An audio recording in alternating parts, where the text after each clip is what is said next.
എന്താ അദ്ദേഹം പറഞ്ഞത്? അങ്ങടിച്ചാൽ എനിക്ക് വേദന ഉണ്ടാവുമെന്ന് വിശ്വാസമില്ല, അങ്ങടിച്ചാൽ ഞാൻ നേരെയാവുമെന്ന് വിശ്വാസമില്ല, ഞാൻ തടിച്ചിട്ടോ മെലിഞ്ഞിട്ടോ എന്ന് എനിക്കറിയില്ല. അങ്ങ് പറയണ പോലെ മഞ്ചലിൻ്റെ തണ്ട് ചുമലിൽ വെച്ച ഭാരം എൻ്റെ ശരീരത്തിനുണ്ടോയെന്ന് എനിക്കറിയില്ല. അങ്ങ് രാജാവായാലും എന്നെ ശിക്ഷിക്കാൻ പറ്റില്ല, ഞാൻ ശിക്ഷ ഏൽക്കുന്ന ആളല്ല. രാജാവ് പറഞ്ഞതിനൊക്കെ ഭാഗികമായിട്ട് അംഗീകരിച്ചു എന്നാൽ അംഗീകരിച്ചുമില്ല. രാജാവ് വിചാരിച്ചു ബഹുയോഗഗ്രന്ഥസമ്മതം. താൻ അനവധി വേദാന്ത പുസ്തകങ്ങളിലൊക്കെ വായിച്ച കാര്യങ്ങൾ വെറുതെ മഞ്ചലേറ്റുന്ന ഒരാൾ പറയേ. കർട്ടം മാറ്റി നോക്കുമ്പോൾ ഉപവീതേന ഒരു മനുഷ്യനാ അന്നലെ പറഞ്ഞതാണ്. മുഷിഞ്ഞൊരു പുണൂര് കാണാനുണ്ട്. പണ്ടങ്ങാണ്ട് അച്ഛൻ ഇടിച്ചത് ദേവരെ കളഞ്ഞിട്ടില്ല എന്നേ ഉള്ളൂ. അദ്ദേഹത്തിന് അത് പോയാലും കുഴപ്പമില്ല. പൂണൂര് കണ്ടപ്പോൾ രാജാവ് പേടിച്ചു.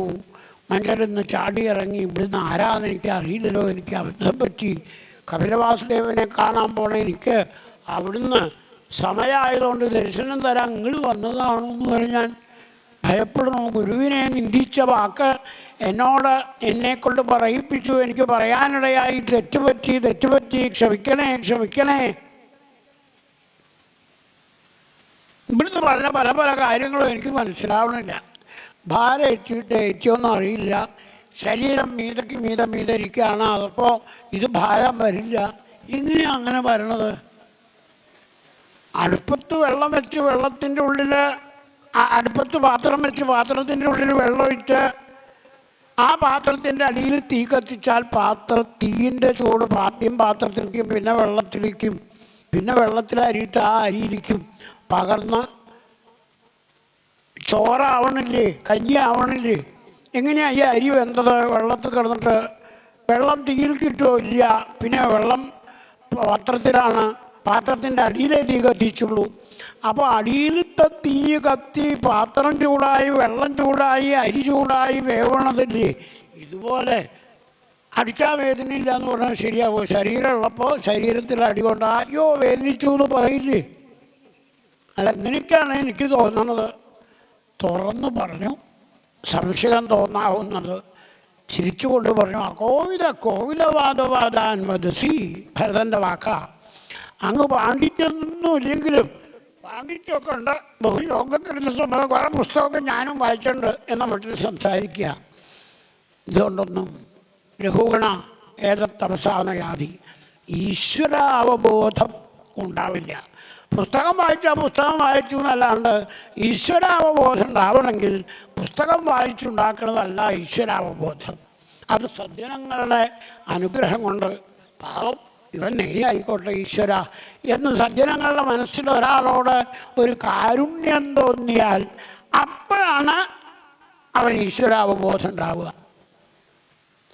ഇതങ്ങനെ കേട്ടതോടെ പിന്നെ സംശയിച്ചില്ല. രഘുഗണൻ കാക്കൽ വീണ് കിടന്നു ഉരുണ്ടു. അവിടുത്തെ തൃക്കൈ എൻ്റെ ശിരസ്സിൽ വെച്ച് ഇല്ലാത്ത ആ ഈശ്വരാവബോധം അവിടുന്ന് ഉണ്ടാക്കിത്തരണേ. ശരിക്കും ഉള്ളിൽ തട്ടി പ്രാർത്ഥിച്ചു. ഖേദിച്ചിടേണ്ട രഘുഗണ, നിൻമൂർത്തി മോദിച്ചർപ്പിക്കുന്നേനെൻ്റെ കൈകൾ. ആദ്യമായിട്ടാണ് ഭരതൻ ചിരിച്ചുകൊണ്ട് ഒരാളെ അനുഗ്രഹിക്കുന്നത്. അതാ അനുഗ്രഹങ്ങൾ കിട്ടിയപ്പോഴേ രഘുഗണൻ ഒരു പുതിയ ആളായി മാറി. ഗുരുവിൻ്റെ ഭരതൻ്റെ കയ്യെ രഘുഗണൻ്റെ ശിരസിലൊന്ന് കൊണ്ടേയുള്ളൂ. പിന്നെ അദ്ദേഹം യാത്ര ചോദിക്കാനൊന്നുമില്ല, അങ്ങോട്ട് നടക്കുകയായി. അപ്പോൾ ഭരതൻ ലൗകിക നിലയ്ക്ക് വിളിച്ചു. പോവായോ, നമ്മൾ തമ്മിൽ ഇപ്പോഴാണ് പരിചയപ്പെട്ടത്. അങ്ങ് ചോദിച്ചില്ലേ അങ്ങ് ആരാന്ന് എന്നോട്? ഞാഹംപുര ഭരതോ നാമരാജ, ഭരതചക്രവർത്തിയായിരുന്നു.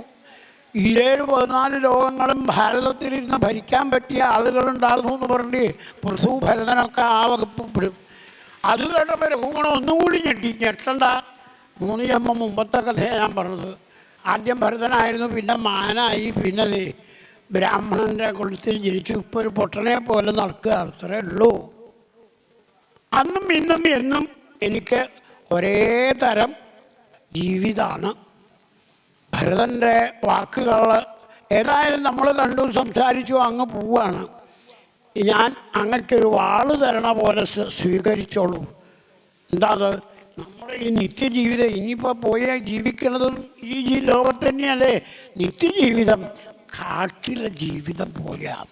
കാട്ടിൽ ഏതൊക്കെ തരത്തിലുള്ള ജന്തുക്കളുണ്ടാവും, എന്തൊക്കെ തരത്തിലുള്ള മരങ്ങളുണ്ടാവും. നായ്ക്കൊരണം ചൊറിയണത് പൊടി ഇല്ലേ, അതുപോലെ വലിയ വലിയ തടികൾ, ഈച്ചകൾ, കൊതുക്കൾ, പാമ്പുകൾ, പുലി, അതുപോലെ ചെന്നായ്ക്കൾ, ഇങ്ങനെ നിരവധി നിറഞ്ഞ കാട്ടിൽ കൂടിയാണ് നമ്മുടെ ജീവിതം എന്ന് വിചാരിച്ചാൽ മതി. ഭാര്യയും മക്കളും അച്ഛനും അമ്മയും ബന്ധുക്കളും എന്നൊക്കെ പറയണത് ചെന്നായ്ക്കളെ പോലെയാണ്. ചെന്നായ്ക്കളുടെ സ്വഭാവം എന്താ? ജന്തുക്കളെ കൊന്നിട്ട് തിന്നാൻ അവർക്ക് ക്ഷമയില്ല.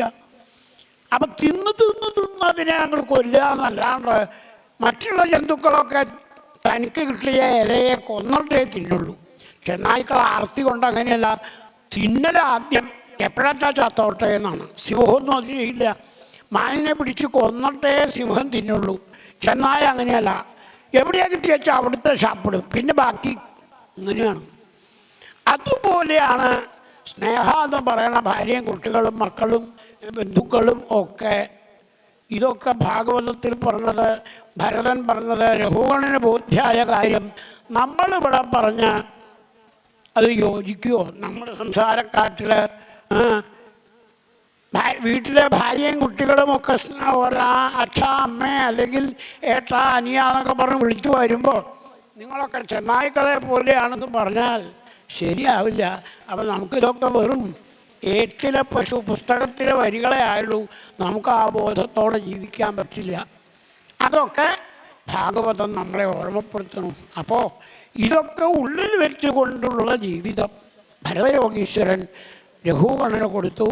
അപ്പം പരീക്ഷിച്ച് ചോദിക്കുക ശ്രീശുകനോട്, ഈ കാട്ടിലെ ജീവിതവും മനുഷ്യൻ്റെ ജീവിതവും സാധാരണ ജീവിതം ഒരുപോലെയാണെന്ന് പറയുന്നത് എങ്ങനെയാണ്?